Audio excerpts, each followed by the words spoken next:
लेकिन आइए देखते हैं कि आज हिंदुस्तान के किन शहरों में लॉकडाउन लगा है और कितनी मुद्दत के लिए लगा है। महाराष्ट्र और पंजाब के बारे में कुछ इस तरह की खबर अभी भी पीटीआई एजेंसी ने दी है।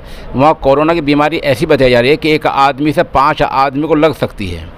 उधर महाराष्ट्र के नागपुर इलाके में 31 मार्च तक हार्ड लॉकडाउन लगा दिया है। यानी उसमें ना आदमी बाहर जा सकता बगैर ज़रूरत के, ना बाज़ार खुल सकते हैं, ना मॉल खुल सकते हैं, ना सिनेमा हॉल खुल सकते हैं, ना स्कूल कॉलेज खुल सकते हैं, और जो ज़रूरी दवा है मेडिकल की वो खुल सकते हैं, बाकी और कुछ नहीं खुल सकता है। ये महाराष्ट्र में नागपुर के इलाके में 31 मार्च तक लग गया है।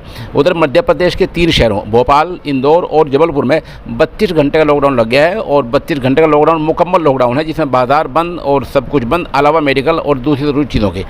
अलबत्ता यूपी के बारे में अभी कोई खबर नहीं है। अभी 24 घंटे पहले कुछ लोगों ने यूपी के बारे में, सहारनपुर के बारे में अफवाह उड़ाई थी, और मेरठ के बारे में, उत्तर प्रदेश के बारे में कोई इत्तला कहीं से भी लॉकडाउन की अभी तक नहीं है। अभी 2:20 होने जा रहे हैं, और इस वक्त तक पूरे उत्तर प्रदेश में कहीं से भी लॉकडाउन की कोई इत्तला नहीं है।